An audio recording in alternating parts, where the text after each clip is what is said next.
सब स्टोरीज। अच्छी और बुरी आदतें। नंदनपुर गांव में राजू और दीपू दो दोस्त रहते थे। राजू बहुत ही अच्छा लड़का था। वो अपने माता पिता की हर आज्ञा को मानता था, लेकिन उसमें सिर्फ एक बुरी आदत थी। उसमें घमंड कूट कूट कर भरा था। दूसरी ओर दीपू एक आवारा किस्म का लड़का था।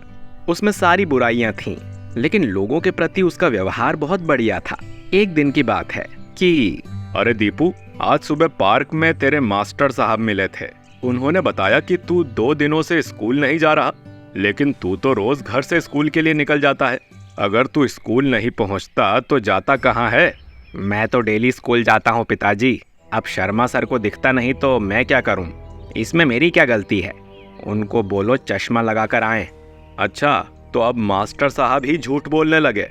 बस तू ही एक सच बोल रहा है, बाकी तो सब झूठे हैं। मैंने ये तो नहीं कहा पिताजी। मैं सब समझता हूँ बच्चू कि तू कितना शरीफ है। अरे नालायक, कुछ पढ़ लिख कर अच्छी नौकरी कर ले, जीवन सुधर जाएगा। अपने दोस्त राजू को देख, कितना अच्छा लड़का है, सब उसकी तारीफ करते हैं। पिताजी, उसका अपना विचार व्यवहार है और मेरा अपना। सभी लोग अपने अपने तरीके से सोचते हैं। अच्छा, तो अब तू मुझे सिखाएगा? दूर हो जा मेरी नज़रों से, नालायक कहीं का। बाप को जवाब देता है, बस यही कसर बाकी थी। दोनों की बहस सुनकर रचना किचन से बाहर आती है और कहती है, क्या हुआ जी? क्यों सवेरे सवेरे दीपू को डांट रहे हो? आखिर क्या हुआ, कुछ बताओ। पूछो अपने बेटे से, कई दिनों से स्कूल नहीं जा रहा है। पूछो क्यों नहीं गया स्कूल। बता अपनी माँ को, अब मुंह में दही क्यों जमा ली है? दीपू, ये सच है क्या? बता बेटा। अरे माँ, वो रामधन चाचा को 2 दिन के लिए कोर्ट कचहरी का कुछ काम था, इसीलिए मैं उनकी दुकान पर बैठ गया। बस 2 दिन स्कूल ना जाने से क्या हो गया, बताओ। अरे बेटा, तू कब समझेगा? पहले अपना काम करना चाहिए, फिर अगर टाइम बचे तो दूसरों के काम में हाथ बटाना चाहिए। और अभी तेरा स्कूल जाना जरूरी है। पढ़ाई नहीं करेगा तो कैसे चलेगा, तू ही बता। अरे इस गधे को क्या समझाना, इसी का दोस्त राजू है। मजाल है कि कोई उसको काम छोड़कर अपना काम करने को कहे। उसी समय ऐसा जवाब देगा कि फिर कभी किसी की हिम्मत नहीं होगी उसे दोबारा टोकने की। बड़ा समाज सुधारक बनने चला है, नालायक कहीं का। तभी राजू वहां आता है और कहता है, दीपू, आज स्कूल चलोगे या आज भी छुट्टी करने का इरादा है, बता दो। राजू, अगर ये 2 दिन से स्कूल नहीं जा रहा था तो फिर हमें बताया क्यों नहीं? वो क्या है ना आंटी कि मुझे पढ़ाई से फुर्सत मिलती नहीं और मैं दूसरों के काम में दखल देता नहीं। अगर दीपू नहीं पढ़ेगा तो मैं कुछ नहीं कर सकता। आपको अपने बच्चों का ध्यान खुद रखना चाहिए, इसमें मैं क्या कर सकता हूँ? वैसे भी आपके घर के मामले में मैं क्यों बोलूँ? बेटा, वो तो ठीक है, लेकिन तुम इसके दोस्त हो और दोस्त होने के नाते तुम्हें हमें बताना चाहिए था। आंटी, मुझे अभी स्कूल के लिए देर हो रही है। दीपू चलेगा तो चल, वरना मैं जा रहा हूँ। 10 मिनट रुक जा, थोड़ा नहा लेते हैं, उसके बाद चलते हैं। भाई देख, मैं अपना सब काम समय पर करता हूँ। मैं तुम्हारी वजह से स्कूल में लेट नहीं हो सकता। मैं चलता हूँ, तू पीछे से आ जाना।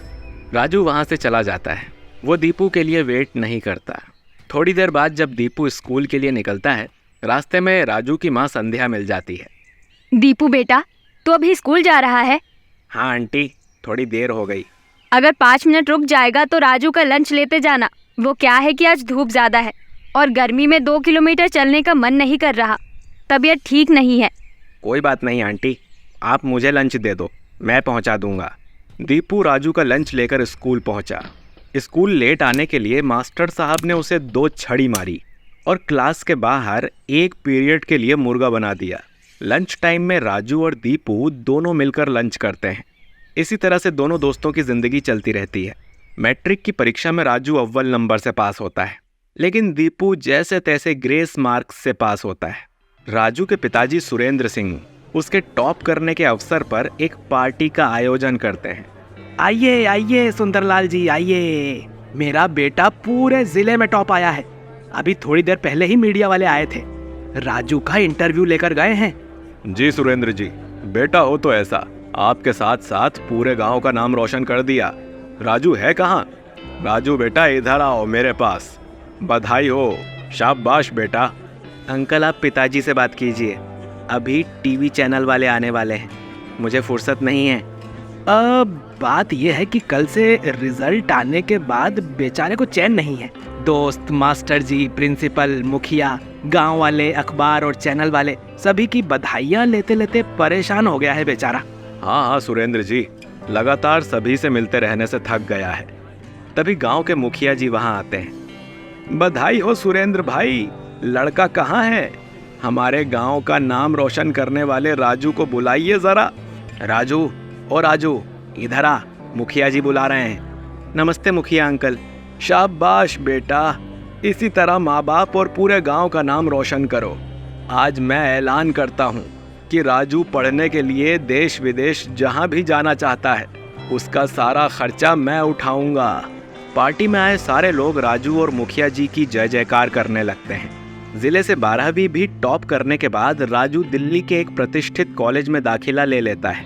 उसके बाद डॉक्टरी की पढ़ाई करने इंग्लैंड चला जाता है। इधर सुंदरलाल के घर पर देखो, सुरेंद्र सिंह का बेटा राजू अपनी मेहनत और लगन से आज देश की राजधानी दिल्ली और वहां से विलायत पहुंच गया, और हमारा बेटा जो दिन रात आवाराओं की तरह घूमता रहता है। क्या करे, सब किस्मत की बात है। अच्छा, सब किस्मत का दोष है। वैसे तुम्हारा लाल तो बड़ा होनहार है। राजू के हाथ में हमेशा किताब ही देखी है मैंने, और हमारे सपूत के हाथ में कभी ताश, कभी सुरती, कभी बीड़ी और मुंह में गुटखा और पान। आपको उसमें खाली बुराइयां ही नजर आती है। सभी की मदद करता है वो नहीं दिखता। लाख बुराई है मेरे बेटे में, लेकिन उसका सरल व्यवहार लाखों में एक है। हाँ, तुम्हारा बेटा तो संत है। देखो जाओ, कहीं बैठकर ज्ञान दे रहा होगा। एक दिन गांव के प्राइमरी स्कूल में आग लग जाती है। कुछ बच्चे स्कूल के अंदर ही फंस जाते हैं। स्कूल से उठती आग की लपटों को देखकर बाजार में हाहाकार मच जाता है। दीपू वहां से दौड़ते हुए स्कूल पहुंचता है। दीपू, अंदर कोई नहीं जा सकता, आग बहुत भयंकर है। सभी बच्चे निकल गए ना? नहीं, कुछ बच्चे छत पर फंसे हैं। दमकल जिला मुख्यालय से चल चुका है, 1 से 1.5 घंटे में पहुंच जाएगा। तब तक आग ऊपर नहीं पहुंचेगी। वैसे भी जिनके बच्चे फंसे हैं वो तो गेट से तमाशा देख रहे हैं। तुम क्यों अपनी जान जोखिम में डालना चाहते हो?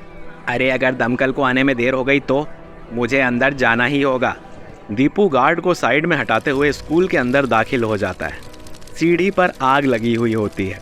वो किसी तरह स्कूल के पीछे के पेड़ पर चढ़कर स्कूल की छत पर पहुंच जाता है और सभी बच्चों को सुरक्षित बाहर निकाल लेता है। इसी दौरान वो बुरी तरह जल जाता है। उसे पास के शहर के अस्पताल में भर्ती कराया जाता है। तुम्हें क्या जरूरत थी आग में कूदने की? ऐसे ही निठल्ले बैठे हो, ये दुख कम था कि एक और परेशानी मोल ले ली।